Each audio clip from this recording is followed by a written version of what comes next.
Muy bien, como he mencionado, y creo que lo seguiré mencionando, tenemos que darnos cuenta que la sutileza del enemigo, nuestro adversario es sutil, es astuto.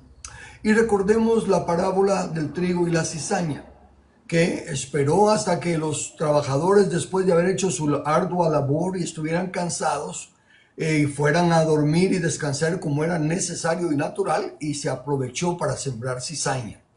Les conté al principio de que cuando se inició esto de la Declaración Universal de los Derechos Humanos, la iniciativa, la idea era positiva, es buena. ¿Por qué? Recuérdense que Dios es el autor de todo, absolutamente todo. Entonces, Dios, el enemigo no ha creado nada malo. Lo que ha hecho es distorsionar lo bueno, ensuciándolo, ¿verdad? Pervirtiéndolo, sembrando cizaña. Y ahí es donde nosotros tenemos que aprender a discernir ahora lo que es el trigo y lo que es la cizaña. Y el enemigo nunca se presenta planteándonos, ok, te voy a ayudar a pecar y te voy a hacer caer en pecado, sino que siempre nos va a ofrecer algo bueno. Y en estos que vamos a leer hoy, por lo general son artículos relacionados con la ciudadanía, una vez más. Los tiempos que se escribió esto tenían todavía en mente, ¿verdad? Cómo los nazis habían atacado a los hebreos y cómo en otros países la maldad y la violación de los derechos inalienables, la vida, la libertad, la propiedad no se respeta. Pues entonces querían proteger de alguna manera esos derechos y empezaron a escribir estos artículos. Hoy vamos al artículo 9 que dice así: nadie podrá ser arbitrariamente detenido, preso ni desterrado. Ok, el hecho de que ponga arbitrariamente es solo para aclarar que no se puede hacer, no se puede detener, no se puede meter preso y no se puede desterrar a alguien en una forma arbitraria. Pero queda implícito que sí, definitivamente, se tiene que poder detener a alguien por meterlo preso y desterrarlo dependiendo de si comete un crimen o algún delito. Pero ahora bien, arbitrariamente quiere decir sin una motivación o razonamiento lógico suficiente, o sin seguir normas ni reglas establecidas. Puede referirse a una acción o decisión que se toma según el capricho, la voluntad personal o la autoridad de alguien, sin atender a la ley, la razón o criterios objetivos. Ok, este artículo indica que los gobernantes no pueden, en este caso vendría siendo los policías o, ¿verdad?, más que todos los que están tratando con la ciudadanía más directamente, pero que no pueden detener a ningún ciudadano sin antes identificarse ellos como los representantes de la ley, con la autoridad delegada, y declarar la razón por la cual está deteniendo al ciudadano, ¿verdad? Por ejemplo, un policía no puede levantar la mano y detenernos solo porque, y se acerca, va, levanta la mano y nosotros respetamos la ley y paramos, ¿verdad? Y entonces él se acerca y dice su tarjeta de circulación y su licencia. Yo con mucho gusto, agente, pero primero, ¿cuál es su nombre y cuál es la razón por la cual me está deteniendo? Porque si voy respetando la ley de la velocidad, si voy en mi carril, si, etcétera, si no hay una razón que yo considere justa para que me detenga, voy a preguntarle por qué me está deteniendo. Y si él me dice, nada, tengo mis razones y soy la autoridad, no, eso es quebrantar la ley, es quebrantar los derechos inalienables y es quebrantar la Constitución. ¿Ven? La autoridad tiene que ser respetuosa del ciudadano, ¿verdad? Si hubiera una sospecha, bueno, por ejemplo, es que reportaron un carro como el suyo robado y quiero verificar si, ¿verdad? O algo así, pero tiene que haber una razón, no sencillamente que se les antoje parar y por ser autoridad hay que obedecerles. No, nadie puede ser detenido, mucho menos preso, ¿verdad? Sin por motivos caprichosos, ¿verdad? Que es en realidad arbitrariamente. Él mismo está decidiendo lo que se va a hacer. Entonces, entendamos eso y sepamos cuáles son nuestros derechos de ciudadanía. Aparte de nuestros derechos inalienables como ciudadano, ellos no me pueden decir, no me pueden parar, no me pueden detener simplemente porque se les ocurrió que quieren detenerme. Artículo número 10 dice: toda persona tiene derecho en condiciones de plena igualdad a ser oída públicamente y con justicia por un tribunal independiente e imparcial para la determinación de sus derechos y obligaciones o para el examen de cualquier acusación contra ella en materia penal. Esto realmente, si se dan cuenta, esta es una ley que está reafirmando que debe de respetarse el debido proceso de ser llamado, oído y vencido en juicio. Tiene que ser oído ante un tribunal independiente e imparcial para determinar la defensa de sus derechos. Tanto que ha pasado en muchos países y en nuestra Guatemala, ¿verdad?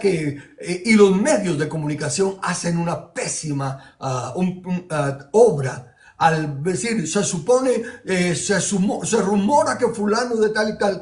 Sí, se rumora. Si no hay evidencia, si no ha habido un juicio, eso es difamación de carácter. No es libertad de prensa, no es libertad de expresión, es difamación de carácter. Porque la libertad de prensa es para que publique toda la verdad, para que no encubra a nadie. Si este robó y él se descubrió, pues hay que llamarlo ladrón y todo. Pero no insinuar, se supone que, o dicen que, porque de todos modos siembra la cizaña y empieza a afectar la identidad, ¿verdad?, de esa persona, ¿verdad?, el carácter de esa persona. Entonces, este artículo también está hablando ahí prácticamente que se está violando el derecho de la propiedad, porque cuando difaman el nombre de uno, lo más sagrada, la propiedad más sagrada de uno es su conciencia. La propiedad más sagrada de uno es su buen nombre. Entonces, cuando empiezan a difamarlo con suposiciones, están violando ese derecho inalienable. Y ahí, repito, hay una gran diferencia entre libertad de pensamiento, libertad de expresión y difamación de carácter de otra persona. El artículo 11 continúa más o menos por la misma línea y dice: toda persona acusada de delito tiene derecho a que se presuma su inocencia mientras no se pruebe su culpabilidad, conforme a la ley y en juicio público en el que se le hayan asegurado todas las garantías necesarias para su defensa. Esto es justo, esto es el meollo de la justicia, ¿verdad? Porque si no, imagínense que alguien viene y acusa, y esto pasa mucho en los delitos ahora de acusación de mujeres. Por ejemplo, por el femicidio, llega una de las que están defendiendo el femicidio y dice: este hombre me hizo esto y lo otro. Y rapidito empiezan a tratar al hombre como el culpable. No le dan la oportunidad de presentar sus argumentos y de defensa y de que se evalúen si lo es. Pero por el contrario, si un hombre acusa a una mujer, ahí sí rápido le piden todas las pruebas y todos los requisitos. Es una falta de justicia y es una distorsión total. Toda persona, en otras palabras, es inocente mientras no sea probado culpable. Esa es la garantía que nos puede dar la justicia, de que van a venir acusados. Cualquiera puede decir un montón de barbaridades de nosotros y la ley debe de tomarse el tiempo de indagar y buscar las evidencias, no simplemente tomar las palabras de que, como nos dijeron 2 o 3 testigos, nos dijeron que usted es el ladrón. Pueden haber 100 testigos. El hecho de que en boca de 2 o 3 testigos conste toda verdad se refiere a 2 o 3 testigos de diferente que no son los 3 del mismo grupo, porque si no es un contubernio que se pusieron de acuerdo, sino que 3 personas que están respondiendo por su propia palabra y declarando lo que saben, lo que vieron u oyeron. Pero en fin, el punto es que toda persona debe de tratarse o considerarse inocente mientras no probada culpable. Ya vimos todo el daño que nos hizo la CICIG y todas esas corruptas organizaciones que, a propósito, como también en las elecciones pasadas, a propósito, a los que eran contrarios a su propósito, de alguna manera los eliminaron, no los dejaron participar, o de alguna manera les encuentran algo para quitarlos del camino. Ese es un abuso tremendo, es una corrupción tremenda de la ley. Pero el punto aquí sigue siendo lo que la Declaración Universal de Derechos Humanos dice, es de que toda persona tiene el derecho que se presuma su inocencia. En ese mismo capítulo, en el artículo, dice: nadie será condenado por actos u omisiones que en el momento de cometerse no fueron delictivos según el derecho nacional o internacional. Fíjese, a ver, ayúdenme ustedes, porque la verdad que este es uno de los que yo digo, o es un cantinflazo o yo no entiendo bien. Fíjese, dice que nadie será condenado por actos u omisiones que en el momento de que se cometieron, ¿verdad? Ok, hizo esto, hizo X, ¡pum! Pero en ese momento que hizo X, no eran delictivos. No se había dicho que hacer X era malo. No se había dicho que estaba prohibido hacer X. Y se hizo X, ¿verdad? Pero no era delictivo según el derecho nacional o internacional. Ahora note lo que sigue diciendo en la segunda parte. Tampoco se impondrá pena más grave que la aplicable en el momento de la comisión del delito. ¿En qué quedamos? Si no va a ser, si nadie puede ser, condenado por el delito de X, porque cuando se cometió el delito de X no estaba aprobado por el derecho nacional o internacional, y ahora que sí lo aprueban, de todos modos lo van a castigar, solo que no se puede imponer una pena más grave que la aplicable en el momento de la comisión del delito. Si no era delito, ¿cuál es la pena de comisión del delito? Seguramente que tenían una cosa en mente, y aquí la forma en la que está escrita a mí me parece un cantinflazo, como les digo, ¿verdad? Pero pudiera ser, vamos a tratar de buscarle un lado que más o menos lo justifique, que, ok, nadie puede ser castigado por algo que cuando lo cometió no era delito. Va. Ahora, por aparte, tampoco se impondrá pena más grave que la aplicable en el momento de la comisión del delito. Lo voy a poner de esta manera. Esto ya es otro punto aparte, porque de lo contrario no tiene sentido. Pero pongámoslo como punto aparte. Si ahorita se roba y entonces está la pena ya de, digamos que es, bueno, no por robo no hay cárcel. Comete un delito que requiere 5 años de cárcel. Vaya. Pero más adelante a este mismo delito le van a subir que pensaron que 5 era muy poco, van a ser 10, pero en el momento en que se cometió, la pena era solo 5, no le pueden poner más de 5 por el momento en que se cometió. Ese cambio a 10 es de aquí en adelante, pero no para atrás. Esa sería la única forma que podría justificar eso. De lo contrario, como digo, es un cantinflazo, porque si X no es delito, cuando se comete, entonces nadie puede ser condenado. Y si lo condenan, no puede ser más grave que lo que era. No tiene sentido. Pero esa se la dejo ahí. Dejemos ahí ese cantinflazo, o si alguna persona de los oyentes o alguien que sepa, haya leído la Declaración Universal y sepa de qué están hablando en este artículo 11, en el artículo 11, inciso 2. Ahí es donde está el cantinflazo que yo miro. Ok, ahora bien, déjeme aclarar una cosa. Regreso a que nadie será condenado por actos u omisiones que en el momento de cometerse no eran delictivos según el derecho nacional o internacional. Y quiero aclarar algo. La violación de los derechos inalienables son condenados en todo tiempo, en todo lugar, haya o no haya ley. Porque es la declaración del Dios Supremo, que Él dio el derecho a la vida, la libertad y la propiedad, y no importa si la hicieron hace 10 años o si 50 años, eso nunca termina. No hay tal de que ya se pasó el periodo de la ley y ya no puede ser juzgado. Los derechos inalienables son juzgados y son declarados culpables, y en la Biblia son penados con la pena capital. Los derechos inalienables, la violación de los derechos inalienables en la Biblia es pena capital. Ok, y esos nunca dejan de ser delito. En todo tiempo fueron y son delictivos. Artículo 12. Nadie será objeto de injerencias arbitrarias en su vida privada, en su familia, su domicilio o su correspondencia, ni de ataques a su honra, a su reputación. Toda persona tiene derecho a la protección de la ley contra tales injerencias o ataques. ¿Qué le parece ese artículo? A ver, voy de regreso. Nadie será objeto de injerencias arbitrarias. Nadie se puede meter arbitrariamente en su vida privada.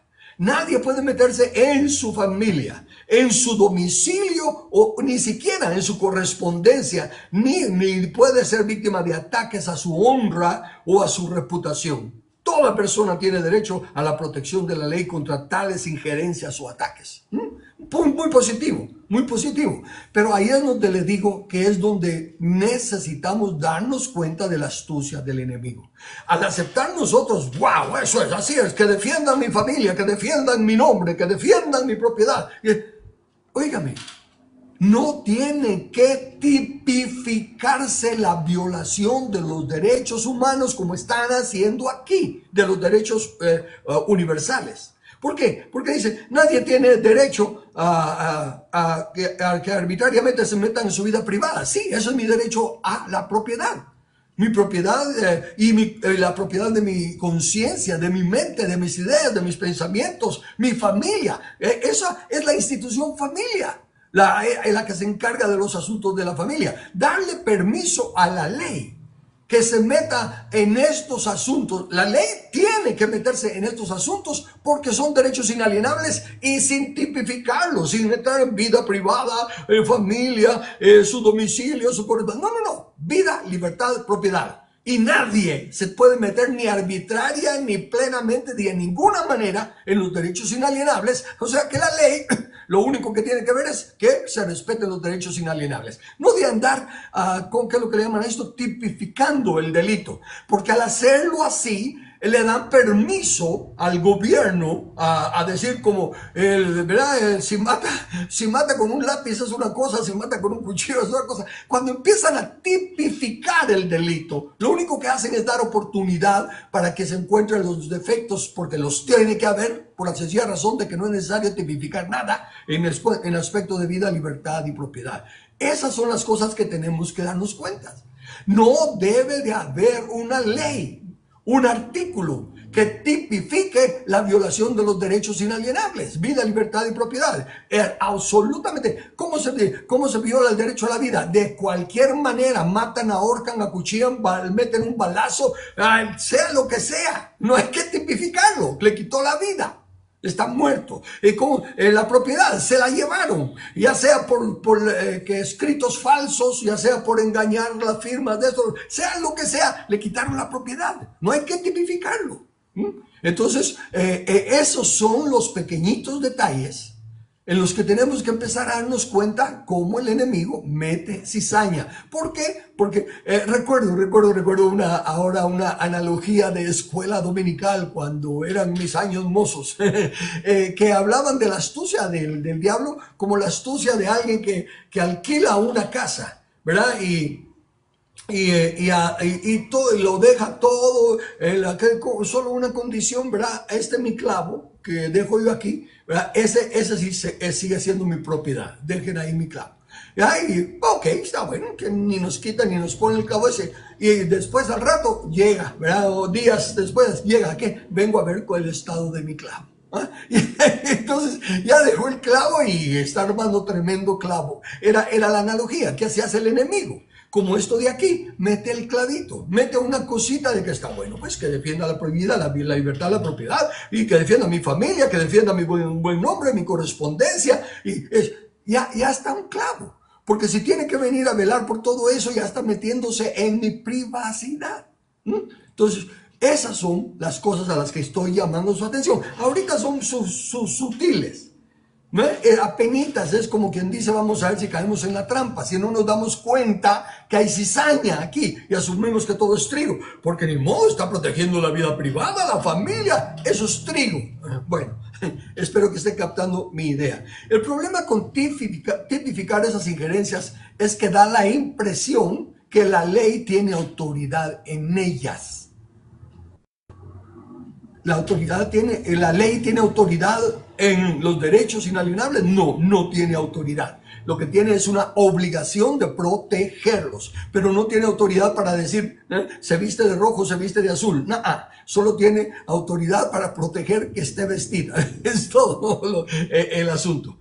Ahora, conforme al artículo 2 que ya leímos, lo vuelvo a repetir para aludir a esto. El artículo 2 que leímos dice: toda persona tiene todos los derechos y libertades proclamados en esta declaración, sin distinción alguna de raza, color, sexo, idioma, religión, opinión política o de cualquier otra índole. Entonces, la Biblia, por un lado, ahora quiero tocarle un tema. Cuando escribí esto, porque recuérdense que también que ya tengo un tiempecito de haber escrito estos comentarios.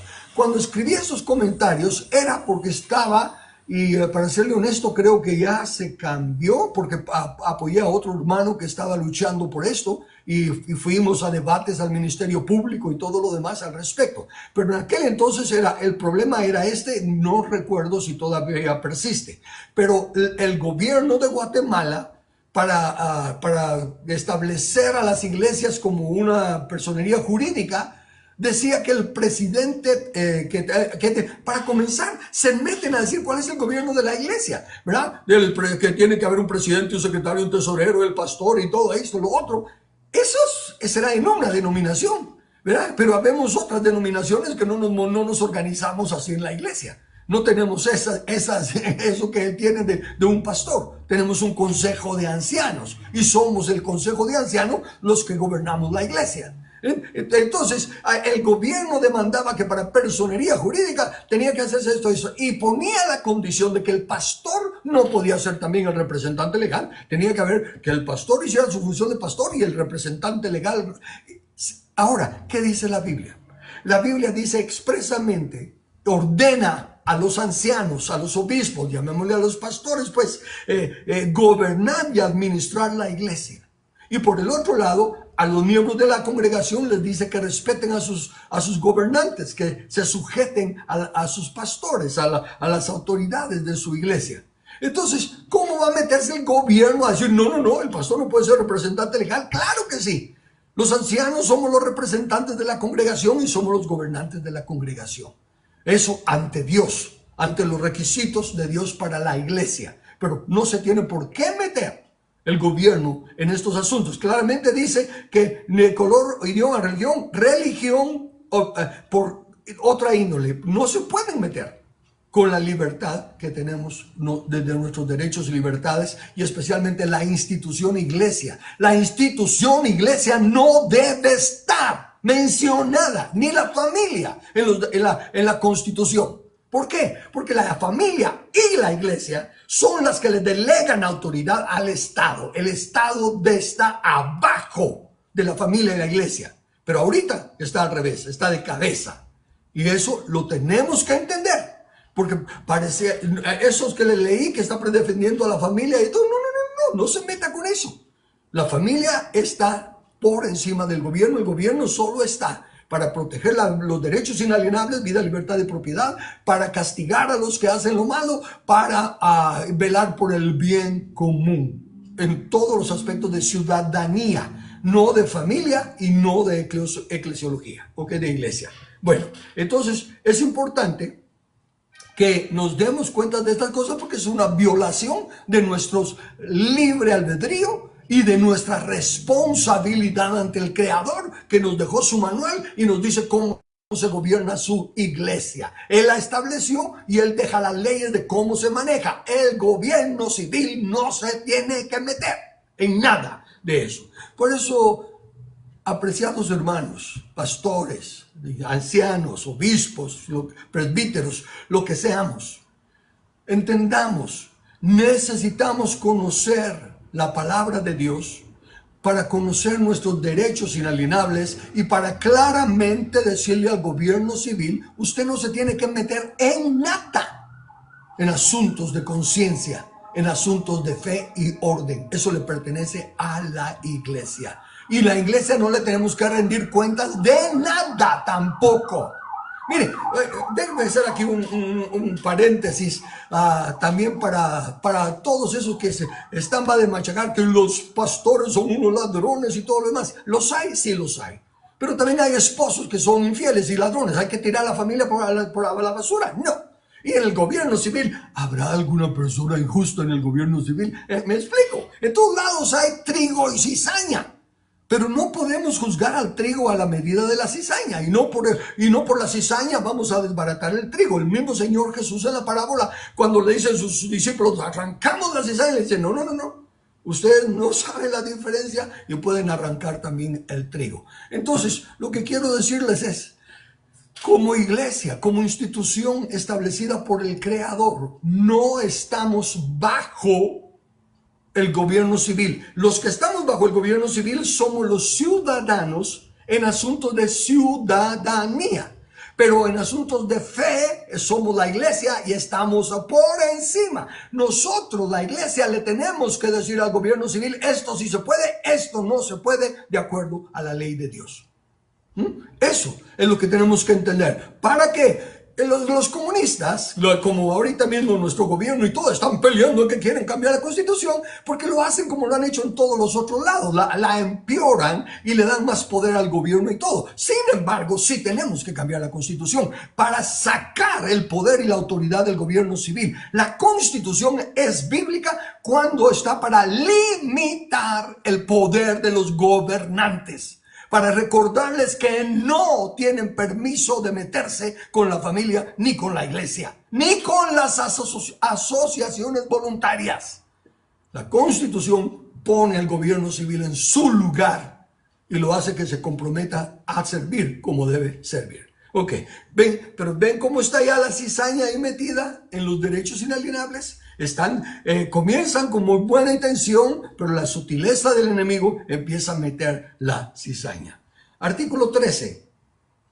Toda persona tiene derecho a circular libremente y a elegir su residencia en el territorio de un estado. Número 2. Toda persona tiene derecho a salir de cualquier país, incluso del propio, y a regresar a su país. Y voy a irme al otro, al artículo 14, porque como le digo, esto es más que todo en aspecto de ciudadanía. 14. En caso de persecución, toda persona tiene derecho a buscar asilo y a disfrutar de él en cualquier país. Este derecho no podrá ser invocado contra una acción judicial realmente originada por delitos comunes o por actos opuestos a los propósitos y principios de las Naciones Unidas. O sea, toda persona tiene a buscar el exilio para defenderse de algún ataque político o de lo que sea, pero no para huirse de un crimen. Si cometió un delito, tiene que pagarlo y ninguna nación lo debe de recibir, no debe de darle amnistía para que pueda quedarse ahí. Ahora, ok, entonces estos dos artículos, el 13 y el 14, están hablando de la libertad, fíjense, es el derecho inalienable de libertad, de ir de un lado a otro. Tienen derecho a circular libremente y elegir su residencia en el territorio de un estado. ¿No es eso lo que hacemos? ¿No es eso lo que naturalmente hacemos? Y el gobierno no tiene que decir, pues sí pueden hacerlo. Aquí es una cosa muy importante. El gobierno, la ley, no está para decirnos qué hacer. La ley está para decirnos qué no podemos hacer. La ley es negativa, no positiva. Entonces, toda persona, el 15 también está igual. Voy a leerlo y pongo el comentario a estos tres artículos. El artículo 15. Toda persona tiene derecho a una nacionalidad. Pues claro, tiene que pertenecer a una nación, pero otra vez, si usted ya está entendiendo el evangelio del reino, si usted ya escuchó la enseñanza que di sobre las parábolas del reino, si usted ya leyó los 4 elementos que constituyen un reino, usted sabe que en un reino solo hay súbditos y extranjeros. Y el súbdito, ¿cuál es? El que obedece la ley del reino, la ley de la nación. El que no obedece la ley de la nación, aunque haya nacido en el centro de la nación, aunque haya nacido en el palacio, en la Casa Blanca, en el lugar más de la sociedad, no es miembro de la nación, no es ciudadano de la nación. Porque la ciudadanía es para aquellos que son responsables ante la ley de la nación. Los que violan la ley de la nación son considerados bíblicamente como cizaña, extranjeros. Entonces aquí toda persona tiene derecho a una nacionalidad. Cabe recordar aquí lo que constituye, como digo, al ciudadano. ¿Todos tienen derecho a una nacionalidad? Sí, pero todos tienen la responsabilidad de ser un ciudadano. ¿Y cuál es la responsabilidad de ser un ciudadano? Respetar las leyes de la nación. Si no se respetan las leyes de la nación, aunque tenga pasaporte, aunque tenga DPI o cualquier tarjeta de identificación, bíblicamente no es ciudadano.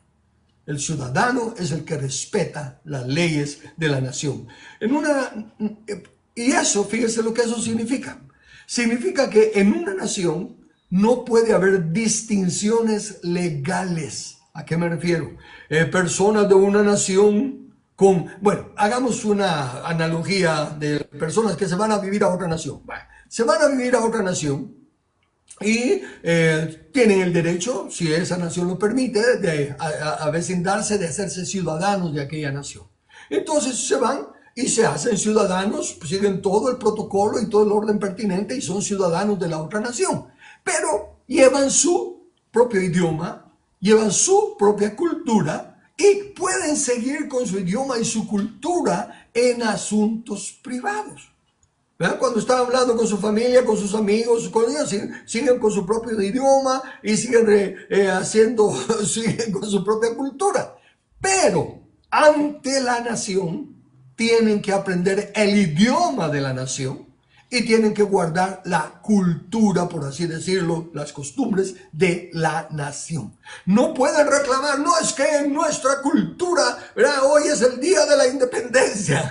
Sí, pero aquí no, aquí hoy es día de trabajo y tienen que trabajar. En nuestra cultura, a esto y lo otro, sí, pero aquí no. Y además no entendemos lo que está diciendo porque el idioma aquí no es español y usted está hablando español. Aquí tiene que hablar el idioma del país, chino, ruso, inglés, lo que sea. Ven, esas son las cosas que tenemos que estar claros. Así que no es de que toda persona tiene derecho a salir e irse a otra nación y regresar a la suya. Claro, sí, hay esa libertad. Es un derecho inalienable. El derecho de la libertad y para ir de un lado a otro. Desde luego, respetando las leyes para ir de una nación a otra nación. Y respetando las leyes se puede ser ciudadano de la otra nación y llegar a ser hasta el mejor ciudadano que los nacidos ahí. ¿Por qué? Porque se respeta la ley. Así que estos artículos son redundantes y simplemente dan la apariencia de que están protegiendo algo, pero que ya está incluido en los derechos inalienables. Esos son, por así decirlo, son subderechos, porque no sabría qué otra ponerle, o derechos temporales, circunstanciales o locales, en cuanto a los aspectos de la ciudadanía, del guatemalteco, que no es lo mismo que del estadounidense, que del mexicano, que del ruso. Ahí varían responsabilidades de ciudadanía, pero que no pueden afectar los derechos inalienables universales. Son los mismos en todo el mundo. Siempre en este artículo 15 dice el inciso 2. A nadie se privará arbitrariamente, ok, una vez más. Lo explícito es que a nadie se privará arbitrariamente. Lo implícito es que sí se le puede privar, pero no arbitrariamente, ok. O sea que leyendo en español.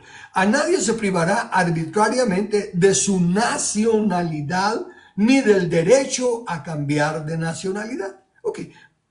Pues, arbitrariamente significa una vez más sin razón justa, sin razón lógica, sin ningún mérito. Pero si pasa algo y alguien es declarado non grato en la nación, se le puede echar fuera. ¿Por qué? Porque está violando las leyes, el concepto de la nacionalidad, y entonces es un non grato. Y si no quiere respetar las leyes de la nación, entonces no es de la nación. Que se vaya a la porra. Así que sí se puede sacar. Pero vuelta otra vez a lo mismo. El derecho a cambiar de nacionalidad. Miren, en el reino, insisto, solo hay dos tipos. Los ciudadanos y los extranjeros. Y cuando un guatemalteco se va a vivir a Rusia, se va a vivir a China, se va a vivir a Estados Unidos y guarda las leyes del reino y respeta las leyes de la nación en la que está, es un buen ciudadano. Y esto, ¿por qué? Porque a los ojos del Creador y en el manual del Creador, una vez más, ciudadano es el que respeta las leyes de la nación, de la ciudadanía. Entonces, estos son redundantes.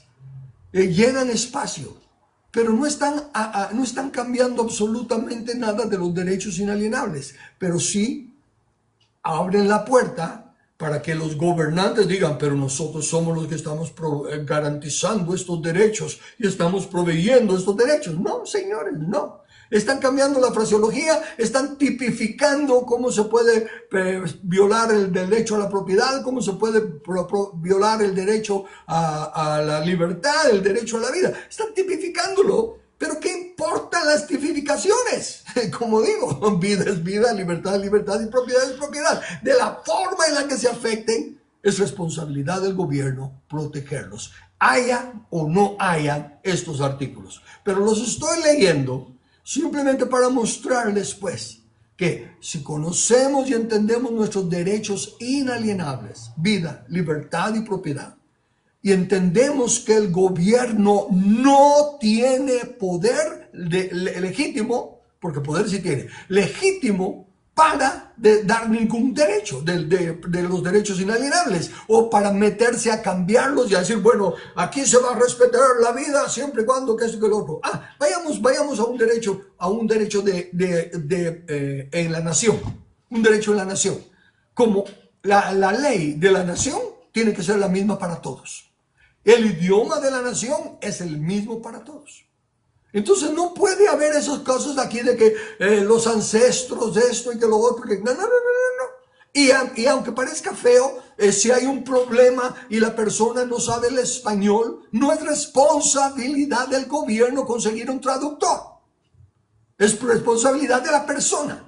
Porque si no aprendió el idioma de la nación, que es español, tiene que buscar su propio traductor. Esas son las cosas tan claras y sencillas, pero como rápido entra toda la presión social del enemigo que levanta las emociones y empieza a formar pleitos y todo, ¿verdad? No hay tales ancestros. La tierra es de Jehová y Él se la da en administración a quien Él quiere. Pero es la tierra de Jehová y se tiene que regir por las leyes de Jehová, las leyes de Dios, y es a Él al que se le tiene que rendir cuentas, no a leyes humanas que se meten en los derechos inalienables, tipificando las faltas de los derechos inalienables para decir, nosotros estamos ahí, nosotros estamos ahí. No, ustedes no están ahí, ustedes simplemente tienen que protegerlos, punto. Y nosotros necesitamos conocer nuestros derechos para que no nos salgan con uno de estos artículos y nos quieran amarrar de alguna manera.